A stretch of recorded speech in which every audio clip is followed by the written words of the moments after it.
पाली जिले के नीमाच कस्बे में सरकारी विद्यालय की तस्वीर इन दिनों बदली नजर आ रही है। प्रधानाचार्य राजेंद्र परिहार ने नवाचार करते हुए स्थानीय लोगों को साथ लेकर विद्यालय में 80 लाख रुपए से अधिक के विकास कार्य करवाए हैं। स्कूल प्रांगण में किचन गार्डन से लेकर आधुनिक सुविधाओं युक्त खेल मैदान तक विकसित किया गया है। पेश है एक रिपोर्ट। ये है राजकीय उच्च माध्यमिक विद्यालय नीमाज, पाली जिले का एक आदर्श विद्यालय। यहाँ शिक्षा, संस्कार, अनुशासन और उत्कृष्ट परिणाम ही पहचान है। विद्यालय के प्रधानाचार्य राजेंद्र परिहार संपूर्ण कोरोना काल में नवाचारी प्रयोग करते रहे। इनमें से एक मुख्य प्रयोग है विद्यालय परिसर में किचन गार्डन विकसित करना। प्रधानाचार्य स्वयं विद्यालय विकास में रुचि रखते हैं। इसी का परिणाम है कि इन्हें भामाशाओं और ग्रामीणों का पूरा सहयोग मिलता रहता है। विभिन्न शैक्षणिक नवाचारी गतिविधियों और उपलब्धियों के कारण आज ये विद्यालय समूचे जिले में अग्रणी स्थान रखता है। प्रधानाचार्य की पहल पर विद्यालय में 80 लाख रुपए के विकास कार्य करवाए गए। इनकी पहल पर पूरे विद्यालय परिसर में सुंदर वृक्षारोपण किया गया। प्रधानाचार्य राजेंद्र परिहार शिक्षा जगत में उल्लेखनीय उपलब्धियों के लिए राजस्थान सरकार द्वारा राज्य स्तरीय शिक्षक सम्मान से भी सम्मानित हैं। पढ़ाई को कभी बाधित नहीं होने दिया। यही वजह रही है कि मेरी स्कूल के रिजल्ट पिछले 5 वर्षों में सदैव 90% से ऊपर रहे हैं। यहाँ एग्रीकल्चर भी चलती है, बायोलॉजी भी चलती है, आर्ट्स भी है। और मैं बहुत खुशी के साथ कहना चाहता हूँ कि विगत 3 सालों में हमारे विद्यालय के विद्यार्थी 92 और 93% जैसे परिणाम भी लेकर आते हैं। तो विद्यालय का शैक्षिक, भौगोलिक, भौतिक और समुदाय के साथ हमारा जो संपर्क है वो बहुत ही बेहतरीन बनता है। और इसी तरह सभी लोगों को साथ लेकर मैं मेरे लक्ष्यों को और ऊपर उच्च स्तर पर ले जाने का प्रयास कर रहा हूं। ये विद्यालय न केवल पाली जिले का श्रेष्ठ विद्यालय बने, मेरी हार्दिक तमन्ना है कि ये मेरा विद्यालय प्रदेश स्तर का भी सबसे अच्छा एक आदर्श मॉडल स्कूल के रूप में पहचाना जाए। 5 वर्षों में विद्यालय का चौमुखी विकास किया है। लगभग 80 लाख रुपए खर्च किए हैं। उसमें ये डोम बनाया गया, विद्यालय का ये परिसर बनाया गया, फर्श वगैरह और गार्डन लगाया गया, कमरे बनाए गए और इधर ये ऑस्ट्रेलियन धूप भी लगाई गई है। हर कमरे के अंदर लाइट की व्यवस्था की गई है, पंखे वगैरह सारे सुरक्षित और ठीक करवाए गए, नए भी लगवाए गए।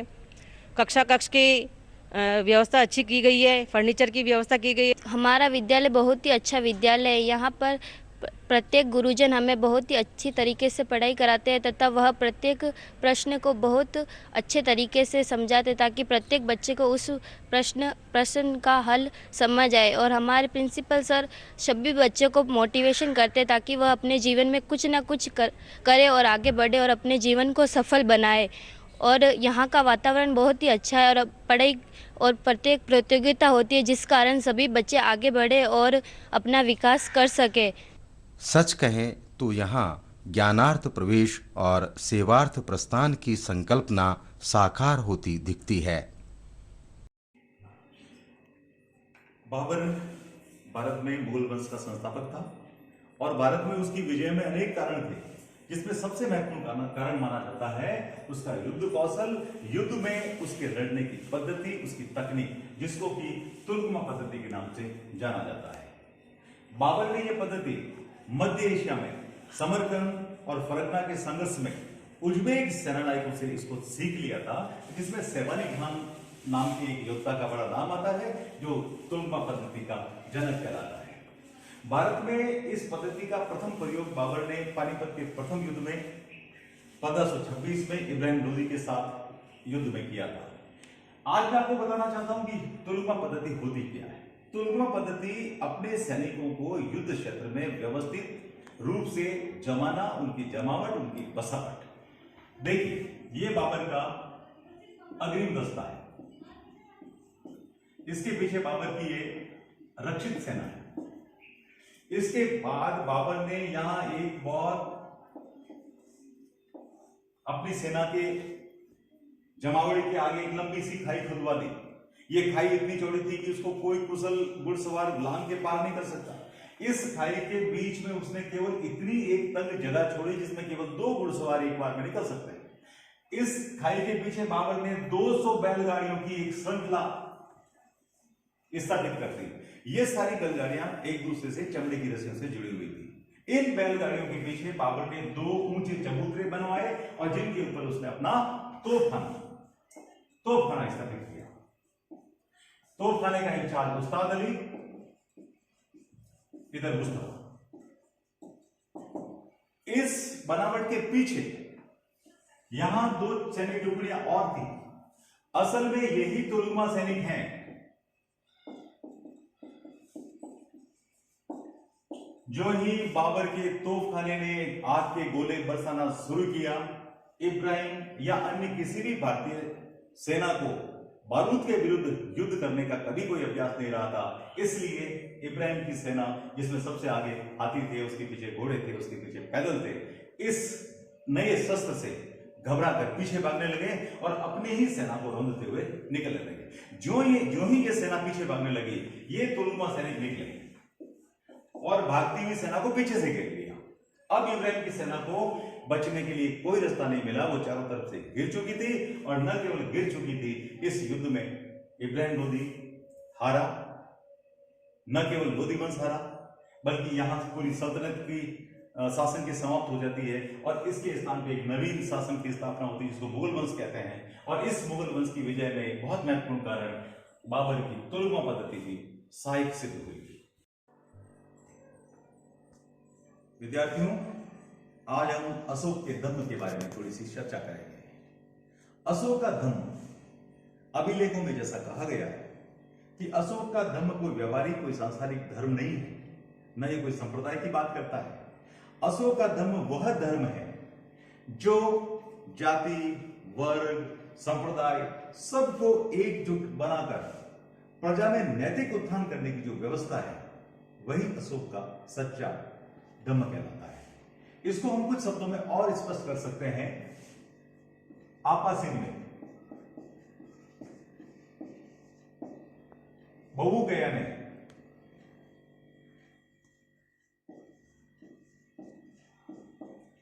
दया, दाने, सचे, सोची। पाप कर्मों से रहित जीवन, आडंबर से मुक्त जीवन, बहु कल्याण की भावना, प्रजा के हित की कामना, मन में विचार ऐसे हो कि हमारे द्वारा ऐसे कर्म किए जाए जिससे कि जनता का अधिक से अधिक भला हो सके। इंसान में दया की भावना, दया का भाव होना बहुत जरूरी है। दयापूर्ण जीवन जीना, यह भी मानवता का एक बहुत बड़ा गुण होता है। दान, केवल स्वयं के रहना जिए, अपने संसाधन, अपना गुजारा करने के बाद अपने संसाधनों से, अपने अर्थव्यवस्था से, अपने पूंजी से अनेक ऐसे लोगों को, वंचित लोगों का मदद करना, उनकी किसी भी तरह से सहायता करना, इस तरह दान देकर भी एक उचित नैतिकता का पालन किया जा सकता है। इसी में और जोड़ देते हैं सच। एक सत्यतापूर्ण जीवन होना चाहिए जिसमें आडंबर का कोई स्थान न हो, जिसमें अपवित्रता का कोई स्थान नहीं हो, सब कुछ स्पष्ट हो, सब कुछ साफ हो, इस प्रकार का जीवन। और उसके बाद में एक बहुत महत्वपूर्ण गुण आता है सूची, जिसका अर्थ होता है सुचिता। सुचिता का अर्थ होता है पवित्रता। जीवन में कोई तरह का कोई कलुष भाव, कोई कलंक भाव, कोई अपराध बोध लेकर इंसान को नहीं जीना चाहिए, उसको सुचितापूर्ण जीवन जीना चाहिए। इस प्रकार आपा सिंगे, बहु कयाने, दया दाने, सचे सोचिए, इन बिंदुओं के ऊपर चलकर व्यक्ति अपने नैतिकता का पालन करते हुए प्रजा के हित में अपना जीवन गुजारता है तो अशोक इसको धम्म कहता है, जिसमें किसी भी महापुरुष का, किसी भी संप्रदाय का और किसी भी अन्य चीज का स्थान नहीं है। यही सच्चा मानवीय धर्म है जो अशोक का धम्म कहलाता है।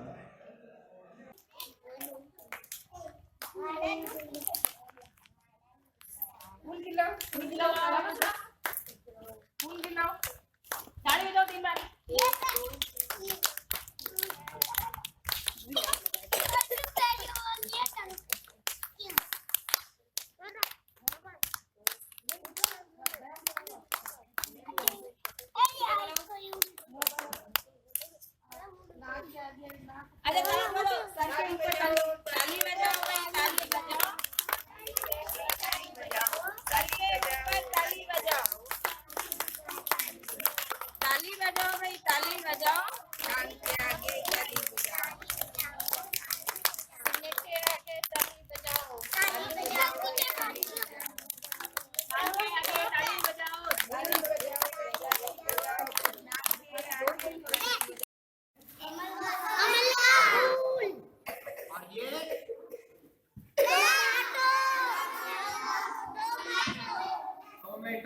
शाबाश। है कितने कमरे?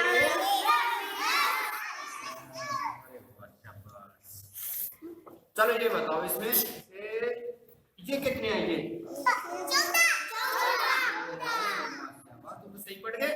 ये देखो 15। ये मेरे उम्र के पास में ये 26। कितने हैं? 26। ठीक है ठीक है। अब ऐसे करते हैं, जोर से बोलो।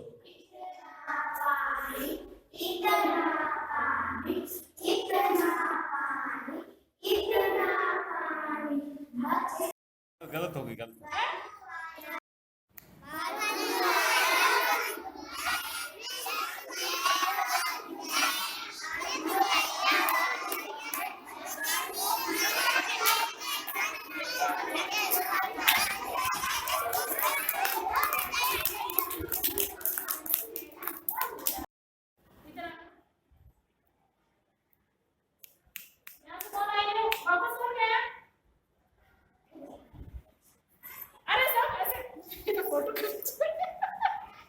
लाइन बनाओ सीधे, लाइन में मत छोड़ो बेटा। चलो यहाँ कर। चलो आपको कविता बोलना है। सब ऐसे करके बोलो।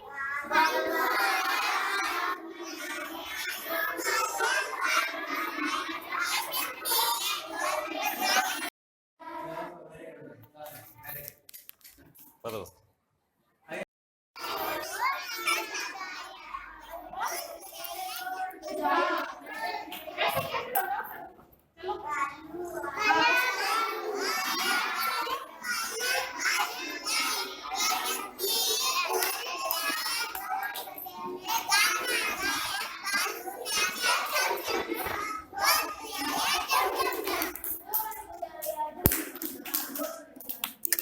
एक बात है, वापस जोर।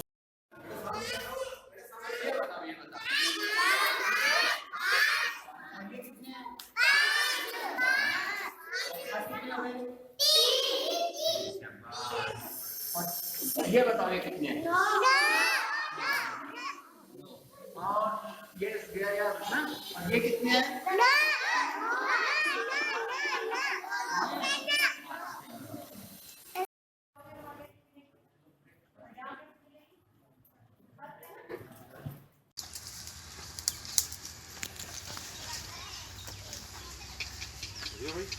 हाँ सर।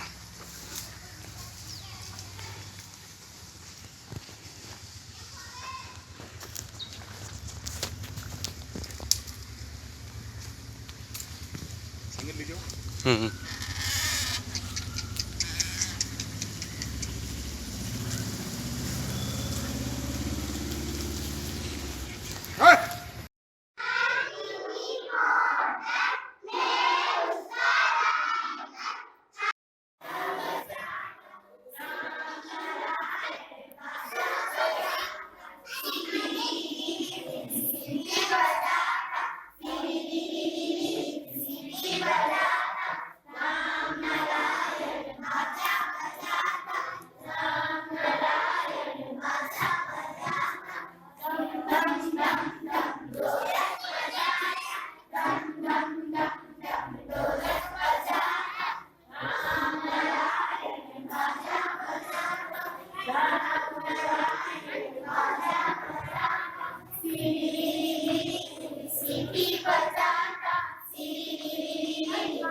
Hello hello